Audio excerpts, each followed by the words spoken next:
What's going on, guys? Thanks for tuning back in. It is 5:33 in the morning.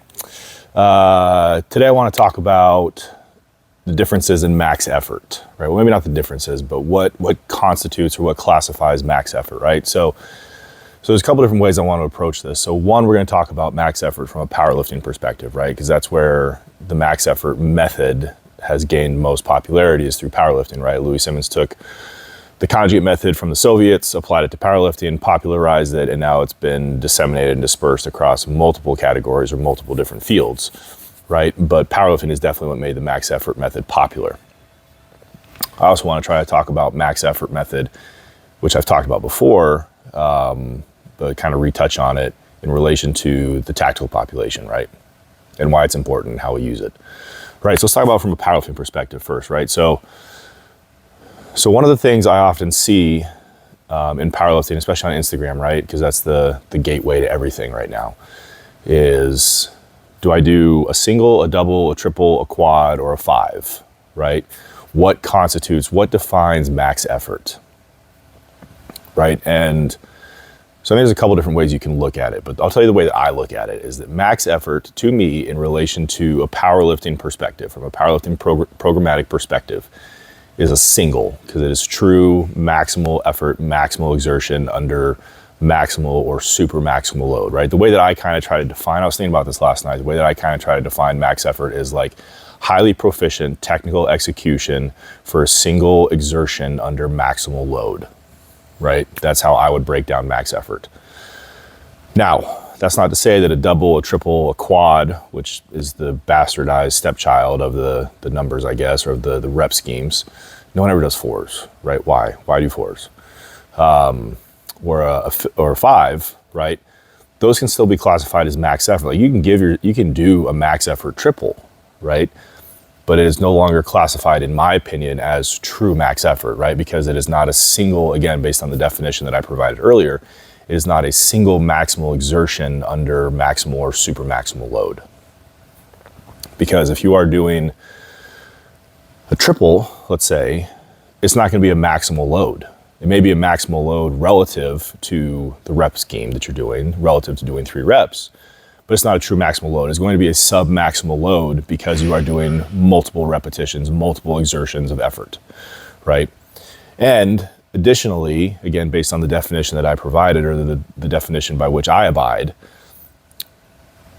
it is difficult, in my opinion, to execute a max effort double, triple, quad, or five in a highly proficient technical state because of technique degradation as you get deeper into the set due to fatigue accumulation.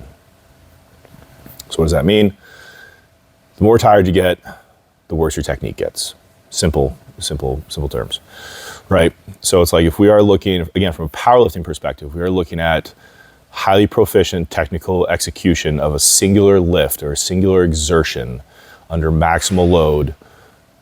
Doing a double, a triple, a quad, or a five does not allow for that, right?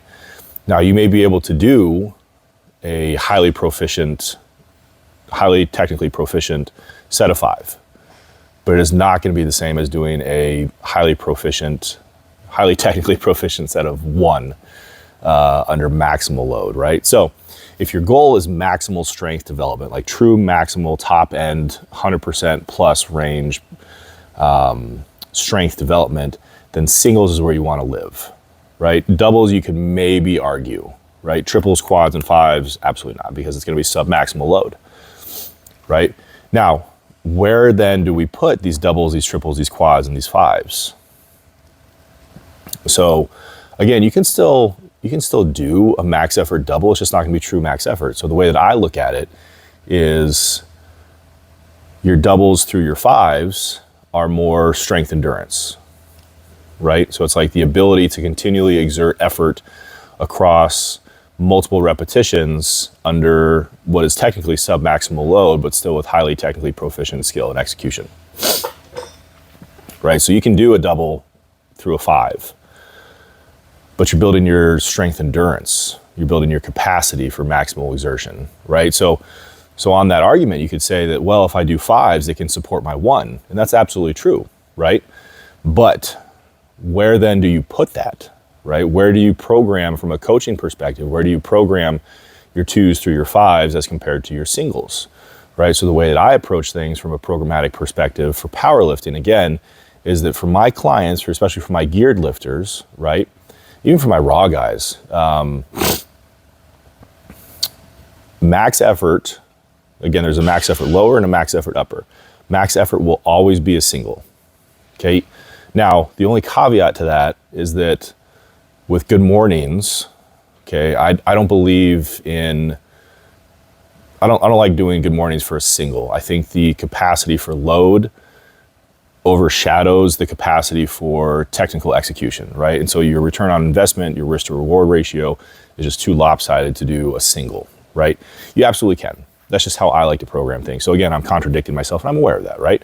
But so for when I program like good mornings, I'll do for a triple, right? So as a max effort triple. But now the caveat to that is that the good morning is used as a supplemental max effort movement to build and support the squat and the deadlift, right? So if we are doing like a classic 3-week wave, again for powerlifting, the way that I like to do things is week 1 is a squat, week 2 is a deadlift, and then week 3 is either another squat or, depending on where we are in the cycle, the meet cycle, the meet prep cycle, it's either a good morning or a squat, right? So your squat and your good morning, so your week 1 and your week 2 are always going to be max effort for a single, whatever variation that is.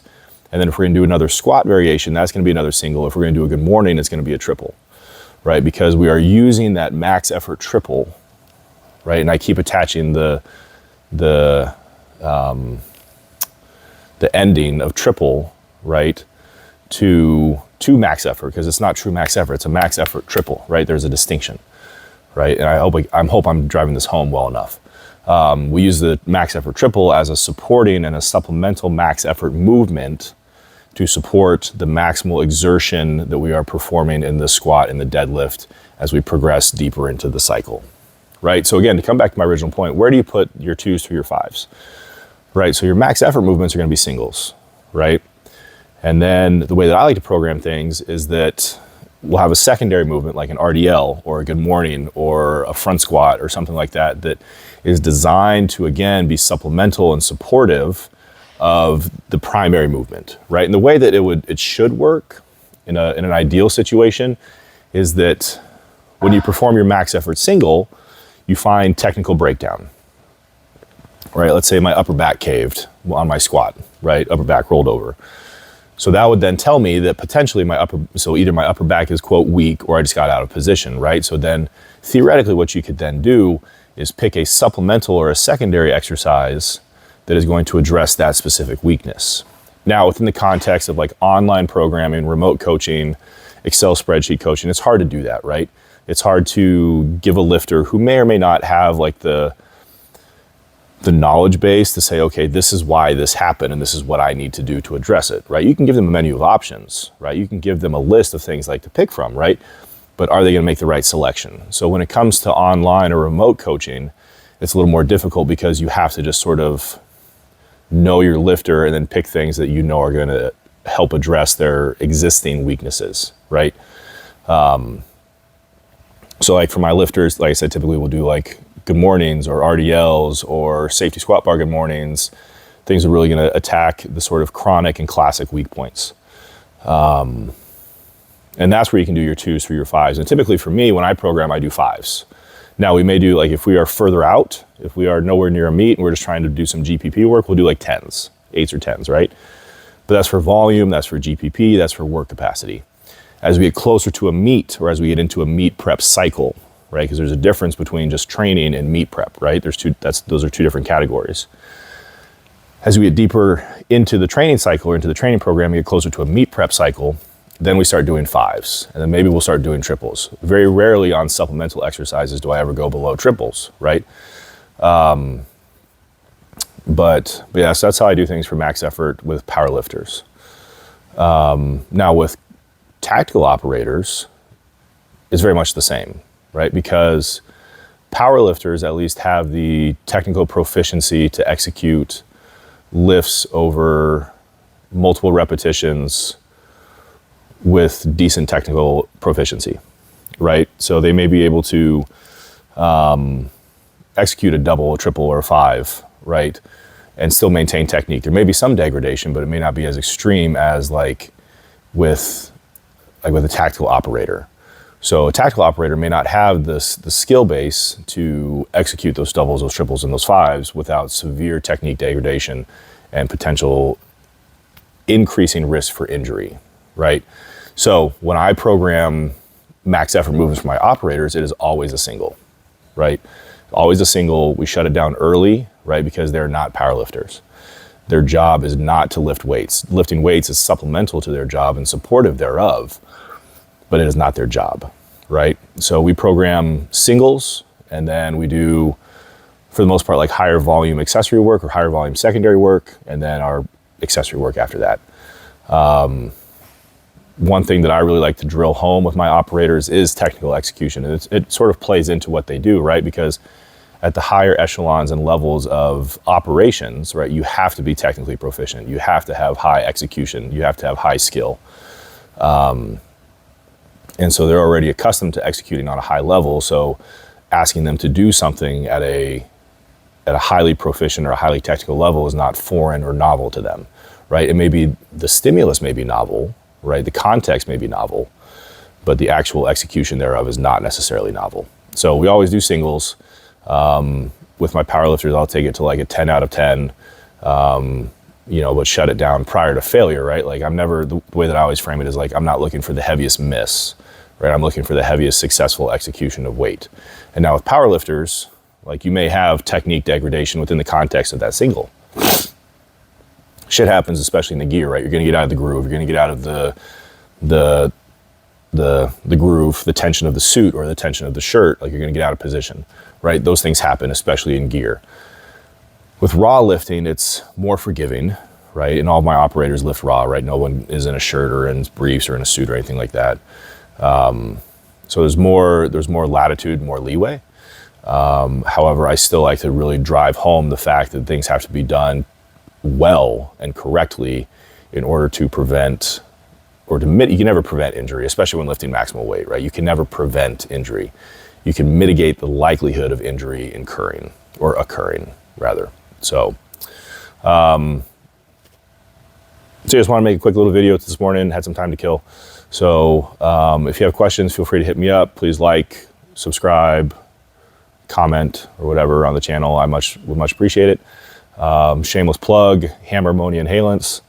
They're on sale. My Shopify link, storefront link on my Instagram profile @Jimberjacked. So go ahead and check those out. And as always, don't waste the pain.